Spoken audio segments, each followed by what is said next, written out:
Hey, Olivia from Ollie here to help you ease into all things back to school. Homework, meal prep, and pickup duty piling up? Goodbye Stress Gummies help you keep your cool. Start the day with Kids Multi and Probiotic for digestive and immune system health. They'll love to take them, and that makes mornings easier. When back to school gets real, Ollie helps you deal. Find these and more at ollie.com or retailers nationwide. These statements have not been evaluated by the Food and Drug Administration. This product is not intended to diagnose, treat, cure, or prevent any disease. Hellmann's believes they can turn any mayo hater into a lover. So, if you know someone who thinks mayo equals bland, show their taste buds the truth and challenge them to try Hellmann's flavored mayo. With irresistible flavors like Hellmann's spicy mayo, garlic aioli, chipotle, and Italian herb, they'll be eating their words. Challenge haters to try Hellmann's flavored mayo and get them to eat their words. Learn more at hellmanns.com/eatyourwords. At Chipotle, we also have a playlist. Guacamole as it's being hand-mashed, the sizzle of adobo chicken on the grill, the chopping of onions and cilantro. We call our playlist Real. Order now. Chipotle, for real.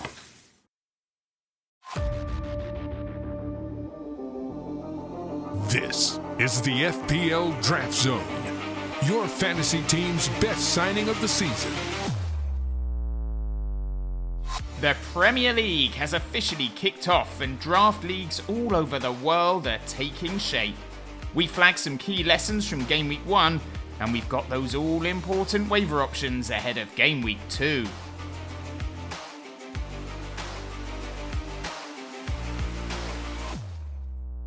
Hello and welcome to the FPL Draft Zone, a podcast all about Draft FPL. I'm Dom Crofts, I hope you are well.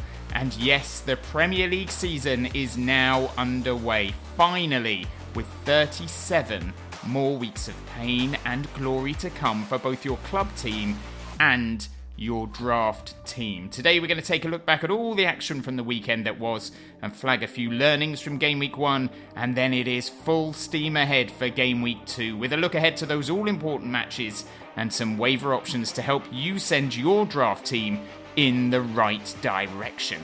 It's going to be a good one, but before we get going, please do not forget to subscribe to the pod so you never miss an episode. It would also be great if you could also give us a 5-star review on Apple Podcasts or some lovely old words on Spotify or whatever podcast platform you listen to us on. A special shout out to Scrumpled Lamp, who left a very nice review on Apple Podcasts, and to Pat Ewing, Will, and Citizen9 for their kind words on Spotify. Keep them coming if you would be so kind.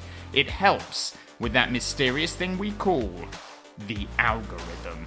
Anyway, enough about that. Let's take a look back at the opening weekend of the season and remind ourselves what happened and what we learnt from those opening fixtures. And it all began on Friday night at Anfield, where Liverpool beat Bournemouth 4-2 in a great game that was full of chances for both sides. Hugo Ekitike looked sharp and scored on his debut. Florian Wirtz was busy but failed to register a goal involvement. And Liverpool looked more than a little bit insecure defensively, which might have been a surprise to some, but it was something we did flag on last week's pod. We also flagged that Marcus Tavernier was a strong draft option despite Liverpool's excellent record against the Cherries, and he walks away with 20 defensive contributions in this one, giving him a total points tally of 4 points, but it could have been a lot more because he also racked up a pretty decent XGI as well of 0.38. Virgil van Dijk hit 21 defensive contributions, with Tyler Adams, Dominic Szoboszlai and Marcos Senesi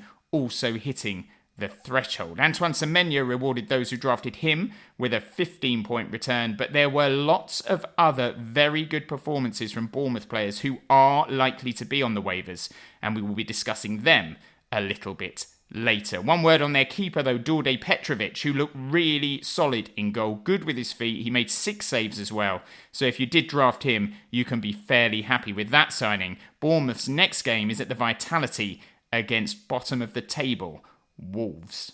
On Saturday, there were a few more DEFCON winners in the lunchtime kickoff between Aston Villa and Newcastle United. It finished 0-0 with Ezri Konsa sent off, but Amadou Onana walked away with 5 points after he got 14 defensive contribution points, and Dan Burn, Matty Cash and Fabian Schär also benefited from the new rule. Villa looked a little bit blunt going forward, but the red card meant there was no debut for Evan Gassand, and Daniel Marlon also missed out on a start and managed just 6 minutes as a very late substitute.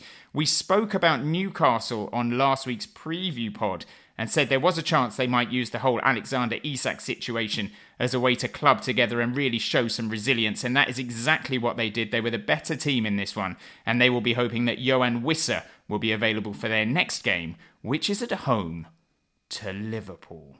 At the Amex, Brighton and Fulham played out a 1-1 draw. Mats Wiefer was the only player to smash the DEFCON threshold in this one, but there were some very other interesting nuggets to come out of the game. Jorginho Rutter started up front ahead of Danny Welbeck. Matt O'Reilly continued his fine pre-season form with a penalty for the Seagulls, and despite being heavily linked with a move to Italy, Rodrigo Muniz came off the bench and scored the equaliser for Fulham. Harry Wilson got an assist for Marco Silva's side, having had an excellent pre-season, and starting in that number 10 role for Fulham was 18-year-old Josh King, who Fulham fans are very high on. He had a really good pre-season as well, and if he continues to get the nod from his manager, he could be a good option for certain games against weaker opposition. Sunderland smashed West Ham at the Stadium of Light in what was a pretty demoralising day for the East Londoners. Ballard, Isidore and Mayenda got the goals for Sunderland. There were also assists for their two new wingers, Adingra and Talby. Dan Ballard was the only player to benefit from the new defensive contributions rule in this one, and Robin Roofs looks very solid in goal for the Black Cats on his league debut, made quite a few saves in that one. In the third 3 o'clock game, Spurs beat Burnley 3-0 with Richarlison scoring twice, including an amazing second goal. Brennan Johnson scored a nice goal as well, and Mohamed Kudus walked away with a 10-point haul after getting 2 assists. Pap Sarr also got an assist and narrowly missed out on some defensive contribution points. It was a difficult day for Burnley as expected, but Josh Cullen did end the game with 4 points after he became the only player in the match to benefit from DEFCON. But before you get too excited about him, Cullen managed just 2 goals and 3 assists in the whole of the championship season last year. So while DEFCON may be his jam, attacking returns definitely aren't. The late kickoff on Saturday was an absolute shellacking for Wolves at Molineux as they were beaten 4-0 by Manchester City. Tijani Reinders looks like quite a good player. He got a goal, an assist and a pre-assist for Pep Guardiola's side. Just 3 defensive contributions from him though, so he's not perfect. Oscar Bob and Rico Lewis got the nod over the likes of Marmouche, Nunes and Cherki as Pep Roulette kicked in early this season. Cherki did come off the bench to score in the second half. Those of you who went early on Ryan Aït-Nouri on draft night will be laughing all the way to the FPL bank after he kept a clean sheet against his old side and racked up 15 defensive contributions to give him a game week total of 9 points. And then on Sunday there were 2 games at 2 o'clock. Chelsea and Crystal Palace played out a 0-0 draw, with Eze having a goal disallowed and Oliver Glasner and Mark Gahey having a bit of a moment at full time. Caicedo, Lacroix and Mitchell were all DEFCON winners in that one. Nottingham Forest beat Brentford 3-1. And the game was over by half-time, really. Chris Wood bagged a brace and Doy scored on his debut. Thiago got a consolation goal from the penalty spot. Aina and Van den Berg hit the DEFCON threshold. And then in the 4:30pm BST game at Old Trafford, Arsenal sneaked a 1-0 win over Manchester United thanks to a goal from Ricardo Calafiori. And as for the DEFCON winners in this one, it was William Saliba, Martin Odegaard, Martin Zubimendi and Lenny Yoro.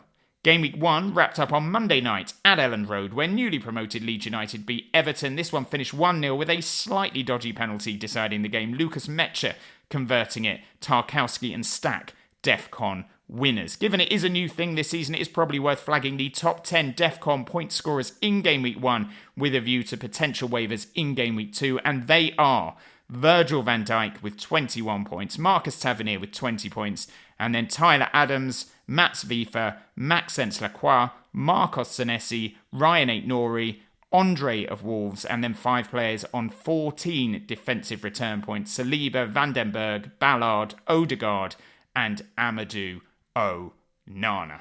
So that's what happened in Game Week 1, and hopefully your draft team is off to a flyer, but if it's not, do not worry, because there are lots of ways to turn that team around. It is time for Waiver Once.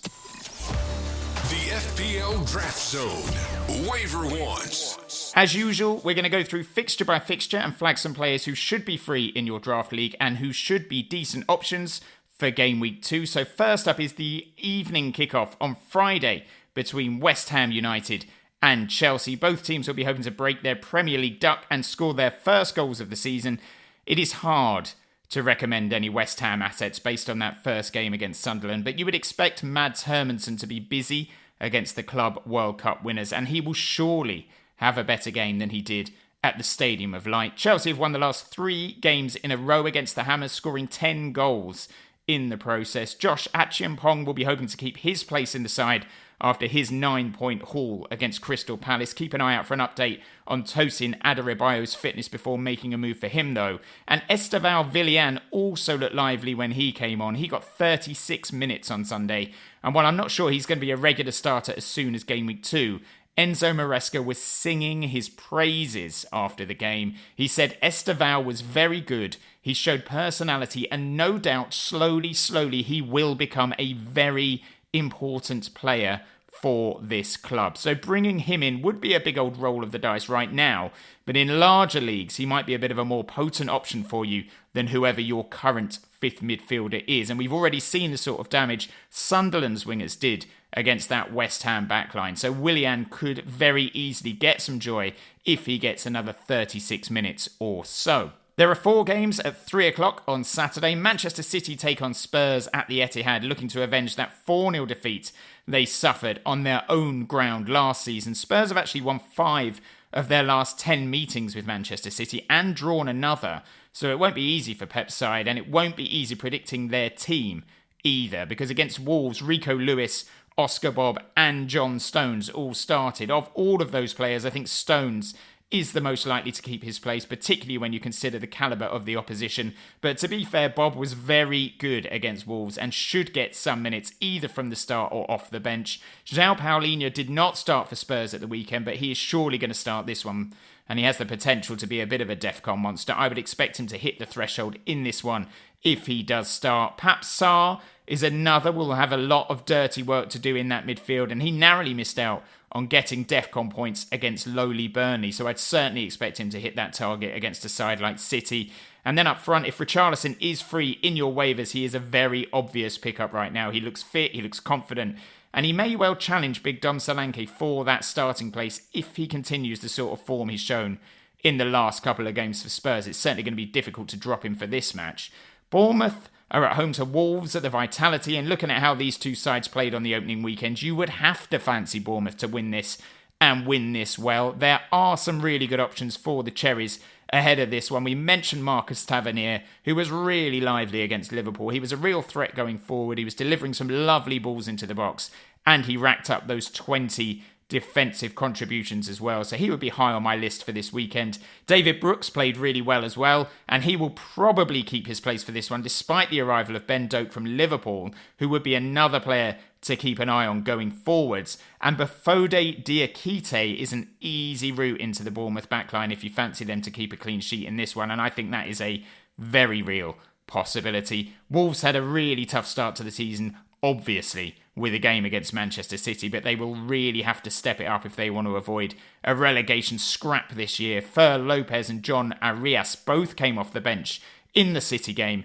but surely they'll get more minutes in this one. If you assume Bournemouth are going to win, though, perhaps it's Andre and João Gomez you should be looking at if you want a Wolves asset.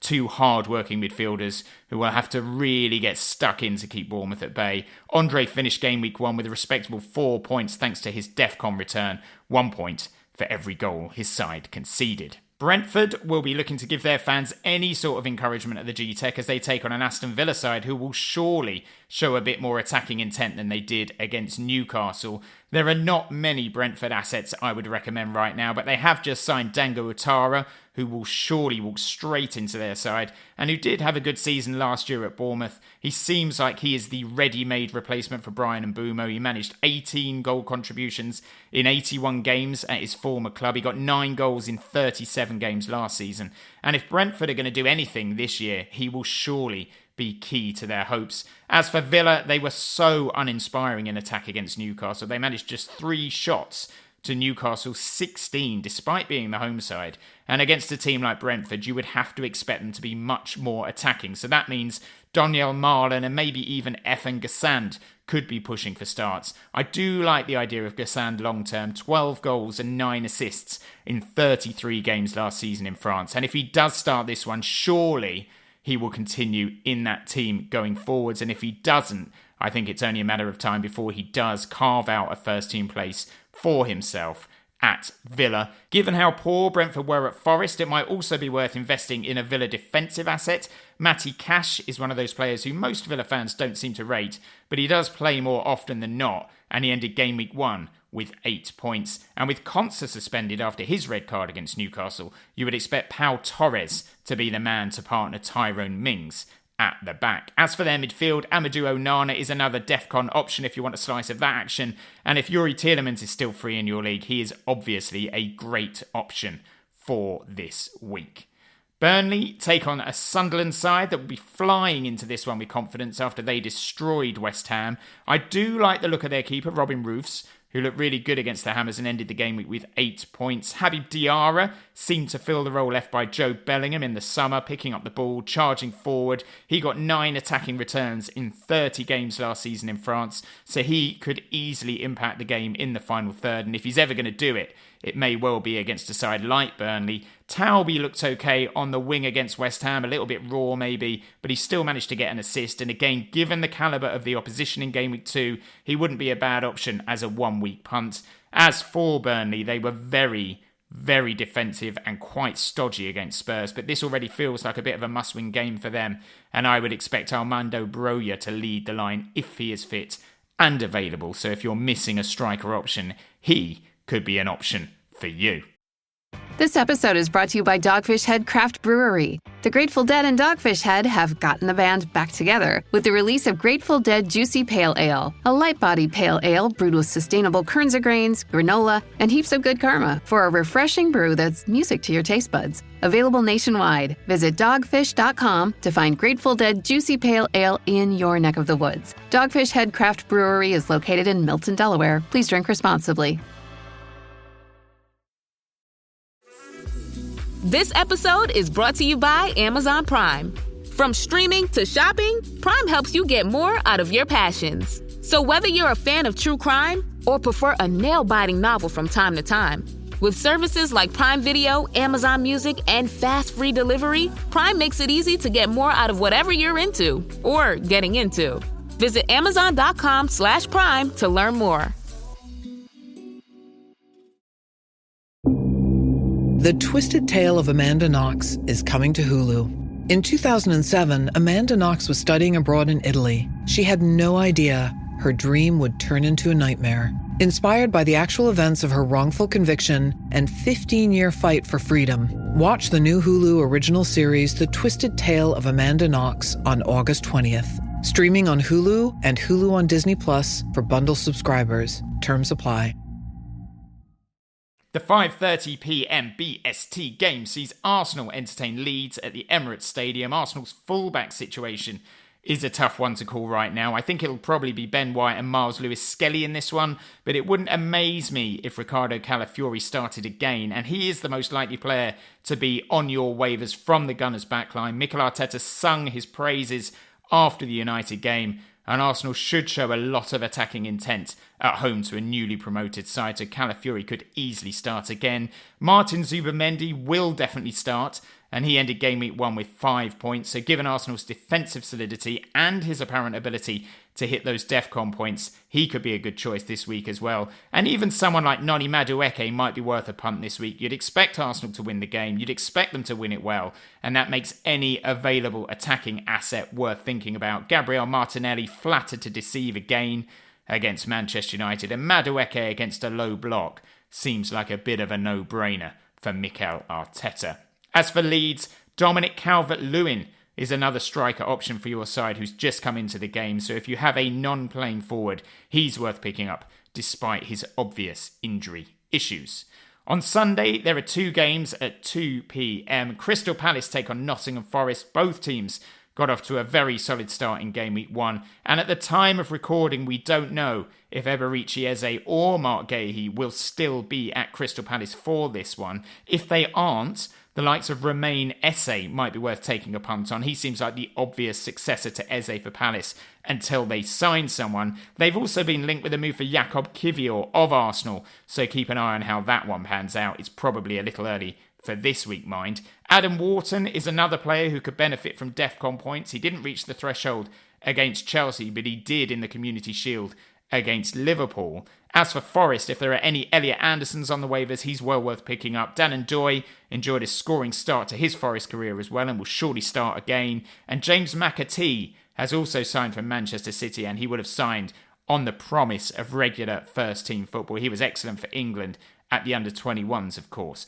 But it's another forward option we have our eyes on, and that is Arnaud Kalimwendo, who has signed for Forest from Stade Rennais. He got 18 goals in 34 games last season. He does face a fight for that striking place, with Chris Wood showing no sign of slowing down, and Igor Jesus another option. But Kalimwendo has the advantage of also being able to play on the wing, and he would be a very astute pickup, given the lack of playing forwards likely to be available on your waivers. It's Everton against Brighton at the Hill Dickinson Stadium. Everton will be looking to bounce back from that defeat at Leeds. Brighton will be looking to get their first win of the campaign as well. Matt O'Reilly had a very good pre-season for Brighton, and he started and scored on the opening weekend from the penalty spot. He's been heavily linked with a move to Italy and Juventus, but has actually spoken out against those rumours now and said he's happy at the Seagulls. He joined the club last year, having had a great season at Celtic, where he got 13 goals and 11 assists in 33 games, so 24 attacking returns in 33 games. He then had a bit of a chaotic pre-season in his first year with Brighton. Then he broke his leg, which scuppered any hope of a successful campaign, but he did play in that number 10 role against Fulham, and Fabian Hertzler was full of praise for him after the game, so I would expect him to get a lot of minutes there this season.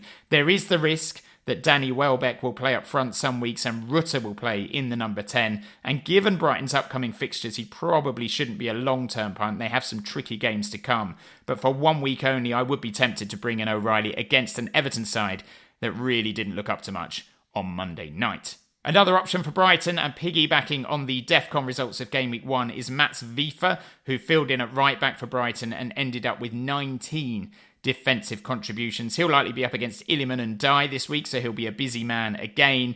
As for Everton, there were very few positives to take from that defeat. Michael Keane will likely start again in the absence of Jared Branthwaite if you want a slice of that hot mess. They could keep a clean sheet at their own ground, I suppose, but I certainly wouldn't bet on it. Kiernan Dewsbury Hall can't possibly be that anonymous again, but I would understand if you wanted to get rid already. Jack Grealish looked okay when he came on, and surely he will start this one, but there are certainly no standout under-the-radar options from the Blues. The 4:30pm BST game on Sunday is Fulham against Manchester United. United look pretty secure defensively in that defeat to Arsenal, and Ruben Amorim does have a good track record of moulding solid defences, so the likes of Lenny Yoro, Matthias de Ligt and Luke Shaw could all be worth investing in here. Fulham didn't look that potent in their draw with Brighton, and United have won on their last 2 trips to Craven Cottage without conceding a goal.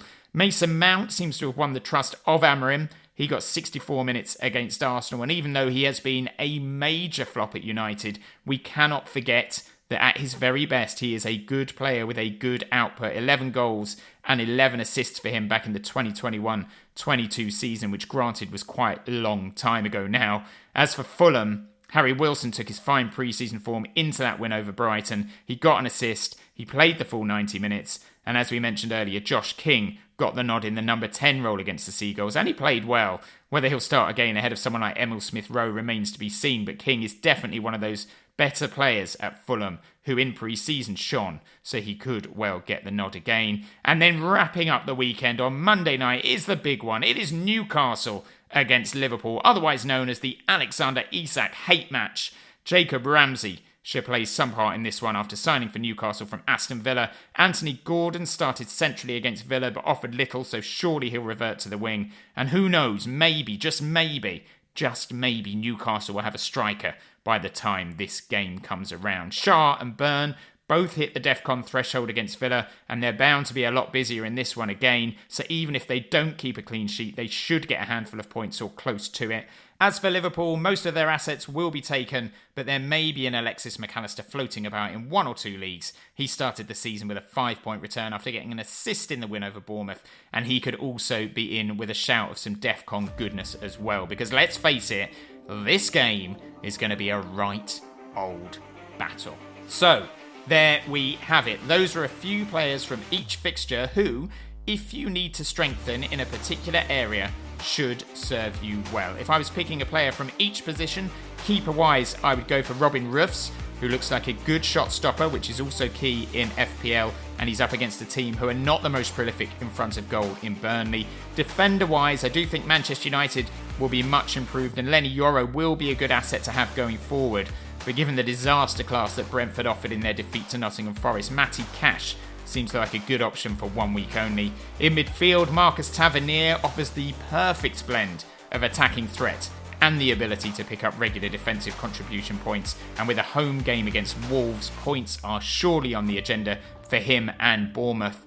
And up front, it has to be Nottingham Forest's newest forward, Arnaud Kalimwendo, but if you are short of forward options, don't forget the likes of Dominic Calvert-Lewin may be better than what you currently have in that third striker slot. So that is it. We have talked Game Week 1, we have talked DEFCON, we have talked waivers, and you should now be well set for a successful second week in your draft league. Let us know who you're planning to bring into your team this week. You can get in touch with us on X and Instagram at FPL Draft Zone. We're also on Blue Sky as well at fpldraftzone.bsky.social, and we are all over Reddit.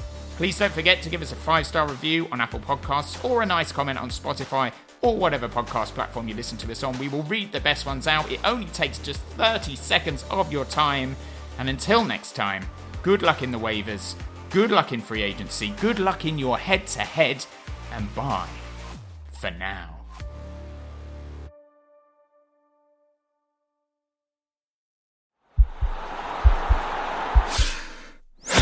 This podcast is part of the Sports Social Podcast Network.